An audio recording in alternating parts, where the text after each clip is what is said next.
আসসালামু আলাইকুম রাহমাতুল্লাহি ওয়া বারাকাতুহু। সুপ্রিয় সম্মানিত দর্শক ও শ্রোতা, আশা করি মহান রব্বুল আলামিনের দয়ায় আপনারা সকলেই ভালো আছেন। সুপ্রিয় সম্মানিত দর্শক ও শ্রোতা, আজকে হজরত বিলাল হাবশী রাদিয়াল্লাহু তাআলা আনহু থেকে একটি ঘটনা বর্ণনা করব। ঘটনার শিরোনাম হচ্ছে একটি ঘটনা। সুপ্রিয় সম্মানিত দর্শক ও শ্রোতা, আপনাদের নিকট অনুরোধ থাকবে ঘটনাটি শেষ পর্যন্ত শোনার। খাইবার যুদ্ধে বিজয় লাভের পর নবীজি সাল্লাল্লাহু আলাইহি ওয়াসাল্লাম মদিনায় রওনা হলেন।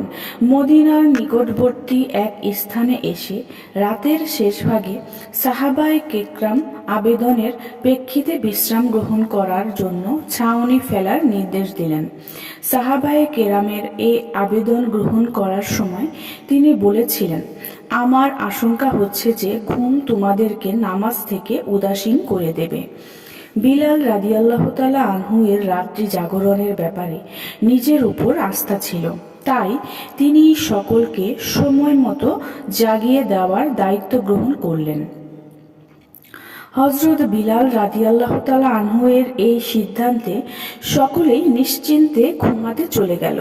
হযরত বিলাল রাদিয়াল্লাহু তাআলা আনহু অতিরিক্ত সতর্কতার জন্য সারা রাত্র জাগ্রত থাকার ইরাদা করলেন ও রাতভর নিজ হাওদায় হেলান দিয়ে বসে থাকলেন। কিন্তু এ অবস্থায় তিনি ঘুমিয়ে পড়েন, এমনকি সূর্যোদয়ের আগ পর্যন্ত কেউই জাগ্রত হননি। নবীজি সাল্লাল্লাহু আলাইহি ওয়াসাল্লাম সর্বপ্রথমে জাগ্রত হয়ে সকলের আগে বিলাল রাদিয়াল্লাহু তাআলা আনহুকে সম্বোধন করে বললেন, হে বিলাল, তোমার দায়িত্বের কি হলো? তিনি বললেন, হে আল্লাহর রাসূল, আজ আমি এমন উদাসীনতায় আবদ্ধ হয়েছিলাম যা ইতিপূর্বে আমার কখনো হয়নি। তার এ কথার প্রেক্ষিতে নবীজি সাল্লাল্লাহু আলাইহি ওয়াসাল্লাম বললেন, নিঃসন্দেহে আল্লাহ পাক যখন চান তোমাদের অন্তরসমূহকে কবজ করে দেন, যখন চান আবার তা তোমাদের কাছে ফিরিয়ে দেন। আচ্ছা বিলাল, উঠো, আজান দাও ও লোকদের নামাজের জন্য একত্রিত করো।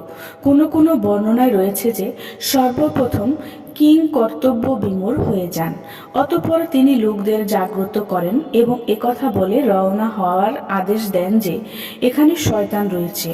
ওই স্থান ত্যাগ করে তিনি আরেক স্থানে যাত্রা বিরতি করে বিলাল রাদিয়াল্লাহু তাআলা আনহুকে আজান দেওয়ার নির্দেশ প্রদান করেন। ওযু করে 2 রাকাত সুন্নত আদায় করেন। অতঃপর হযরত বিলাল রাদিয়াল্লাহু তাআলা আনহুকে ইকামতের জন্য বলেন, তারপর জামাতের সাথে নামাজ আদায় করেন।